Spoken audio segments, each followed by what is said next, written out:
फिर से आज का पेपर।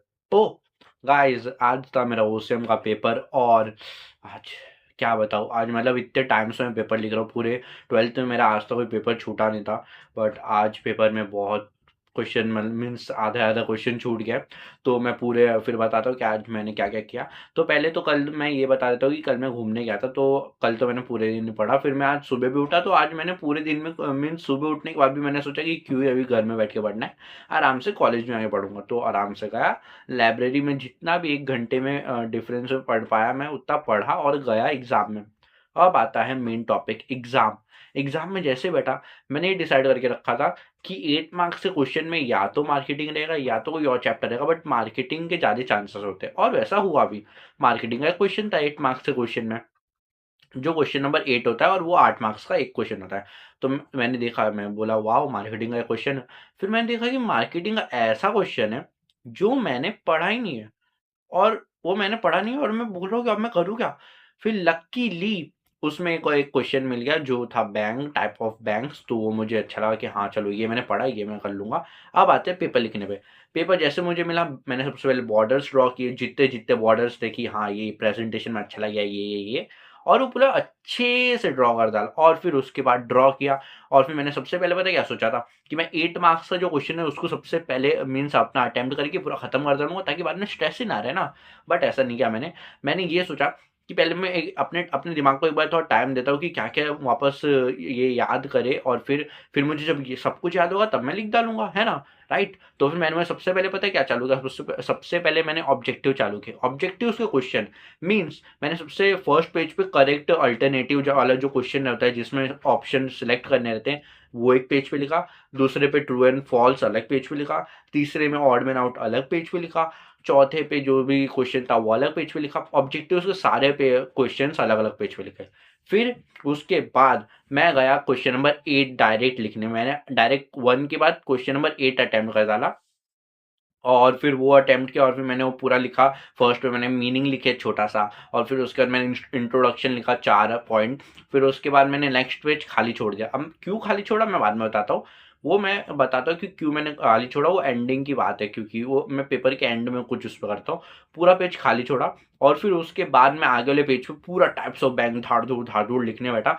और इतना मुझे इतना जल्दी था, इतना प्रेशर जैसा लग रहा था कि मन में कि भाई अगर क्वेश्चन नंबर 8 फटाफट कर लिया तो आ गया, क्वेश्चन के लिए टाइम सबके लिए मिलेगा। और मैंने फटाफट लिखा, जिसकी वजह से थोड़ी हैंडराइटिंग समझ जाओ कैसी निकली रहेगी, तो वैसी हैंडराइटिंग निकली। और फिर उसके बाद मैंने लिखा, और वो कैसे-कैसे कंप्लीट किया मैंने। आधे घंटे, शायद आधा घंटा मेरा वो एक क्वेश्चन में चला गया, आधा घंटा या 40 मिनट। तो वो किया, और फिर उसके बाद फटाफट आगे बढ़ा, और क्वेश्चन नंबर 2 में चला गया। मैं क्वेश्चन नंबर 2 लिखने बैठ गया, जो था टर्म्स। टर्म्स मुझे लिखना तो नहीं था, बट मैंने लिख दिया। और मुझे मुझे रिग्रेट ये है कि क्वेश्चन नंबर 7 मुझे अटेम्प्ट करना चाहिए था, बट मैंने नहीं किया। क्यों क्वेश्चन नंबर 7 अटेम्प्ट करना चाहिए था, वो मैं बाद में बताता हूँ।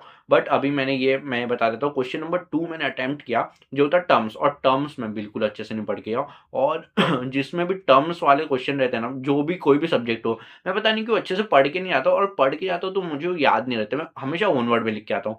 तो मुझसे जितना भी हुआ, मैंने इतना लिखा है, जितना जितना मुझे याद है उतना उतना मैंने लिखा। कोऑर्डिनेटिंग के ऊपर क्वेश्चन आया था, मैंने 4 लाइन लिखे उसके ऊपर। फिर उसके बाद लोक अदालत करके जो हम लोग का मीन्स दिया हुआ है, कंज्यूमर प्रोटेक्शन एक्ट वाले चैप्टर में, उस पे मैंने अच्छे से ठीक-ठाक लिखा है। और फिर जितने भी क्वेश्चन्स थे टर्म्स के अंदर, मैंने उसमें ठीक-ठाक वन वर्ड में जितना चीज़ हो सकता है वो लिखा। फिर उसके बाद में आ गया क्वेश्चन नंबर 3, जो था केस स्टडी। केस स्टडी में इतना वो टेंशन लेने की बात नहीं है, वन वर्ड्स में मीन्स छोटा-सा आंसर और एक लाइन का सेंटेंस वो हो जाता है। फिर आता है क्वेश्चन नंबर 4। क्वेश्चन नंबर 4, ये अकेले क्वेश्चन ने मेरा कुछ 1 घंटा ले लिया। बता रहा हूँ, सच बता रहा हूँ, 1 घंटे शायद एप्रॉक्स। क्योंकि क्या होता है ना, सबसे पहला जो है ना वो क्वेश्चन नंबर 4 है डिस्टिंग्विश। डिस्टिंग्विश में 4 ऑप्शन में से कोई 3 अटेम्प्ट करने ही पड़ेंगे, एनी 3। 12 मार्क्स का है शायद वो क्वेश्चन, और वो अगर 4 मार्क्स चाहिए तो बहुत ज़्यादा पॉइंट लिखने पड़ते हैं। तो मैं वो कैसे-कैसे लिखा और मैं इतना तक गैप छोड़ रहा था हर एक पॉइंट के बाद, तो उसके से काफ़ी स्पेस भी लगा और टाइम ऐसे-ऐसे फटाफट ऐसे लिख रहा था और 45 मिनट्स और 50 मिनट्स कुछ वही सिर्फ़ अकेले डिस्टिंग्विश लिखने में टाइम चला गया और मैंने बोला ये कब हुआ भाई इतना सारा टाइम कैसे चला गया? फिर मैंने बोला छोड़ो अभी रिग्रेट करने का टाइम नहीं, अभी भी टाइम है कुछ 1 घंटे। तो मैंने फटाफट आगे बढ़ा और फिर क्वेश्चन नंबर फिर 5 पे गया जो था जस्टिफाई। जस्टिफाई उसमें मैं ओन वर्ड्स में हमेशा लिख के आता हूँ क्योंकि अगर कॉन्सेप्ट मालूम है ना हो जाता है फिर। तो मुझे बस कॉन्सेप्ट मालूम है, बस मुझे वो नहीं आता कि कैसे अच्छे वर्ड्स में लिखते हैं, बट मैं ट्राई करता हूँ, हर एग्ज़ाम में मैं ट्राई करता हूँ और मैंने वैसे ही ट्राई किया कि मैं जितना लिख पाऊँ 6 पॉइंट शायद लिखने का मैं ट्राई करता हूँ और उसमें से लास्ट वाला तो वही पॉइंट होता है कि मीन्स हैंस और फिर क्वेश्चन का जो लिखा हुआ था वो। तो फिर वैसा करता हूँ और फिर वो लिखा मैंने जस्टिफाई और फिर उसके बाद क्वेश्चन नंबर 6 था आंसर इन ब्रीफ और वो फटाफट मैंने वो किया और वो काफ़ी ईज़ी था मीन्स उसमें ज़्यादा वो नहीं थे पंगे नहीं थे कि उसमें 4 पॉइंट्स पूछा था और वो बहुत ईज़िली हो गया। अब आते हैं क्वेश्चन नंबर 7 पे जिसकी वजह से मेरा बहुत मीन्स अच्छा खासा जाने वाला पेपर पूरा बेकार हो गया एंड टाइम पे। तो मैंने क्वेश्चन नंबर 8 पहले अटेम्प्ट कर लिया था, अब बात खत्म, अब क्वेश्चन नंबर 7 है। अब मैं बोला ठीक है क्वेश्चन नंबर 7 है ना, आराम से लिखूँगा। फिर मैंने बाजू में ना ऐसे मार्क्स देखे, ऐसे क्वेश्चन लिखा इसके बाजू में मार्क्स और मैंने देखा 10 मार्क्स, 2 अटेम्प्ट करने क्वेश्चन कोई भी और उसके लिए मुझे 10 मार्क्स मिलेंगे और मैंने बोला अरे बाप रे! इतना सारा मार्क्स अब मैं कितना लिखूँ, कंटेंट भी सोचना पड़ता है। तो मुझे जितना आया मैंने उतना लिखा। एक्चुअली में मीन्स अगर देखा जाए तो 2 क्वेश्चन थे। एक था importance of marketing for consumers तो वो उसके ऊपर लिखना था और एक था कि मैनेजमेंट के प्रिंसिपल जो है वो उनका नेचर कैसा है तो उसके ऊपर लिखना था। तो फिर मैंने सबसे पहले जब कंज्यूमर वाले क्वेश्चन पे अटेम्प्ट किया तो मुझे अच्छे से याद नहीं था, बट जितना याद है मैं उतना लिखा और 4 पॉइंट लिखा और मुझे तो लगा भाई 6 पॉइंट टेक्स्ट बुक में दिया है, मैंने सिर्फ 4 पॉइंट लिखा है भाई कितने मार्क्स मिलेंगे मुझे? मैंने बोला ठीक है, आगे वाले क्वेश्चन को अटेम्प्ट करता हूँ। तो जो दूसरा क्वेश्चन था, जो था प्रिंसिपल ऑफ मैनेजमेंट का नेचर और वो मैंने लिखा और उसमें तो 8 पॉइंट टेक्स्ट बुक में मैंने सिर्फ 4 पॉइंट लिखे, मुझे 4 ही याद आए क्योंकि। तो मैंने बोला अब मैं क्या करूँ भाई? मुझे तो ये याद ही नहीं आ रहा आगे के। मैंने बोला ठीक है अभी जितना भी है ना, जितना भी हुआ ठीक है। अभी मैंने बोला कि याद नहीं आ रहे तो अब मैं बैठ नहीं सकता ऐसे पेपर देखते-देखते कि अरे यार याद नहीं आ रहे। तो मैंने वो नहीं किया। मैं फटाफट वापस फर्स्ट पेज पे गया। मैंने वो प्रेज़ेंटेशन पे ध्यान दिया जो हम लोग लाइन्स बनाते हैं कि हाँ, ये वाला आंसर इधर है और ये लाइन के अंडर है, ऐसे-ऐसे आएगा और पेंसिल से बनाते हैं और फिर बॉर्डर बनाते हैं, वो अच्छे से किया और फिर अब आते हैं इम्पोर्टेंट बात पे कि मैंने ऑब्जेक्टिव का मैंने सब कुछ लाइन-वाइन अच्छे से कर दिया, प्रेज़ेंट कर दिया। अब मैंने वो जो क्वेश्चन नंबर 8 का वो पेज छोड़ा था, वो क्यों छोड़ा था? तो देखो, टाइप्स ऑफ बैंक में ना काफ़ी सारे टाइप्स हैं।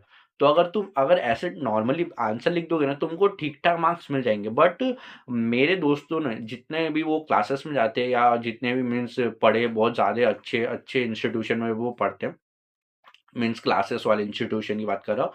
तो उधर उन लोगों को ये बताया कि पहले तो तुम लोग अपने इंट्रोडक्शन दो, फिर उसके बाद वाले पेज में ना ऐसे कुछ फ्लो चार्ट या कुछ ऐसे डायग्राम बना दो जिसकी वजह से तो अपीलिंग आंसर लगे और मैंने वही किया। तो मैंने जो टाइप्स ऑफ बैंक थे ना उन उसके लिए ऐसे पहले एक लाइन ड्रॉ किया, उसके अंदर से ऐसे एरो पूरे बनाए और टाइप्स ऑफ बैंक्स लिख डाले। जितने मैंने आंसर में लिखे वो सारे टाइप्स मैंने ऐसे लिख डाले और फिर इसके वजह से वो वाला मैंने पेज छोड़ा था और वो फिर मैंने वो कंप्लीट किया और फिर वो कंप्लीट किया, फिर उसके बाद आगे बढ़ा और सबका मैंने जब पूरा प्रेजेंटेशन कर लिया तो मुझे ऐसा लगा हाँ चलो कुछ तो किया है मैंने पेपर में। फिर उसके बाद सबसे इम्पोर्टेंट पॉइंट आया कि क्वेश्चन नंबर 7 में मैंने किया क्या, फिर आगे अगर ऐसे छोड़ जाएगा तो मैं बताता हूँ। कंज्यूमर के लिए जो इम्पोर्टेंस था मार्केटिंग का, वो वाले क्वेश्चन में मुझे 5वाँ पॉइंट अचानक से आता है कि हाँ, एक और पॉइंट है, तो ये लिख डाला। अब गलती क्या हुई थी मुझसे कि वो कंज्यूमर वाले क्वेश्चन का ना, जो question number point 4 sorry 4th point जो था, वो मैंने पेपर की एक टाइप से एंडिंग साइड पे लिखा था। तो इतना स्पेस बचा था और उसमें 1 पॉइंट आ सकता था। मैंने जब वो स्पेस छोड़ा था, मुझे लगा था मेरे को इसके आगे याद नहीं आएगा, छोड़ो ये पेज। फिर मैंने दूसरा सप्लीमेंट लिया और दूसरे सप्लीमेंट की स्टार्टिंग से ही मैंने प्रिंसिपल ऑफ मैनेजमेंट का नेचर वाला जो क्वेश्चन था, उसके लिए आंसर लिखना चालू कर दिया। तो अब इधर ये वाले पेज पे स्पेस नहीं है। अब बस इतनी स्पेस में मुझे 2 पॉइंट लिखने हैं और मैं जितना स्पेस ले रहा था 1 ही पॉइंट आता, तो मैंने सिर्फ़ 1 पॉइंट लिखा और उसकी वजह से 6 पॉइंट मैं लिख भी नहीं पाया और लिख भी नहीं पाता अगर मैं स्पेस छोड़ता भी, क्योंकि मुझे याद नहीं है। तो याद ही नहीं था, तो मैंने बोला ठीक है, क्वेश्चन नंबर 5 लिख के फिर पॉइंट नंबर 5 लिख के मैं छोड़ता हूँ और फिर उसके बाद मैंने बस पूरा प्रेज़ेंट किया और पूरा पेपर अच्छे से दे दिया। वो टाई किया अच्छे से सभी सप्लीमेंट्स को और मैंने बोला चलो ठीक है, पेपर जैसा भी है ठीक है। और फिर मैंने अपने दोस्तों से बात किया, तो मेरा एक दोस्त बोलता है मैंने तो 18 मार्क्स से छोड़ दिया भाई, हा हा। मैंने बोला भाई 18 मार्क्स से छोड़ दिया, हंस क्यों रहा है? तो बोलता है छोड़ना। तो फिर मैंने बोला अरे बाप रे, ये तो अलग ही छोड़ गया है। और भी बाकी दोस्तों से पूछा, तो फिर उन लोग से थोड़ा डिस्कस किया कि 18 मीन्स ऑब्जेक्टिव्स कैसे थे, ऑब्जेक्टिव के ये वाला आंसर था, वो वाला आंसर था, तो उन्होंने बोला हाँ ये वाला आंसर था, वो वाला आंसर था। क्योंकि मैं तो उन लोग से डिस्कस करके पूछता हूँ कि ये वाला राइट मैंने लिखा है कि रॉन्ग लिखा है, तो उन्होंने बोला हाँ ये राइट है शायद शायद। तो फिर उसके बाद आगे बढ़े, फिर उसके बाद हम लोग जब पेपर दे दिया, फिर यही बस मैंने सोचा कि अभी क्यों सोचना पेपर के बारे में ज़्यादा। तो फिर मैं बस घर पे आ गया और बस मैं ये वीडियो बना रहा हूँ, क्योंकि मैं चाहता हूँ कि जो मैंने गलती आज की पेपर में, वो आप लोग ना करें अपने पेपर में। और अभी अभी तो मुझे बहुत ज़्यादा मेहनत करना बाकी है और अभी बोर्ड्स आने में बहुत कम दिन है, तो मैं अभी ट्राई करूँगा, प्रैक्टिस करूँ। और अभी बस 3 दिन के बाद वो वाला पेपर है, जिसमें मुझे बहुत प्रॉब्लम होता है, और वो पेपर है अकाउंट्स। अकाउंट्स मेरा 3 दिन के अंदर है और फिर उसके लिए मुझे प्रिपेयर करना पड़ेगा, उसका प्रीलिम्स का एग्ज़ाम 3 दिन के अंदर और अभी प्रिपेयर करना है। और मैं ट्राई करूँगा कि मैं अच्छे से करूँ, और क्योंकि इसके पहले वाले जो फर्स्ट यूनिट का अकाउंट्स का पेपर था, उस टाइम में मुझे थोड़ा मीन्स सर्दी-वर्दी हुई थी, तो मैं गया ही नहीं था पेपर देने।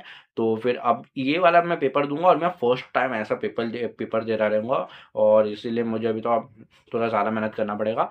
तो फिर मैं ट्राई करूँगा, मैं पूरा मेहनत करूँ। और आज का पेपर मेरा ऐसे था, और आज का वीडियो देखने के लिए थैंक यू वेरी मच।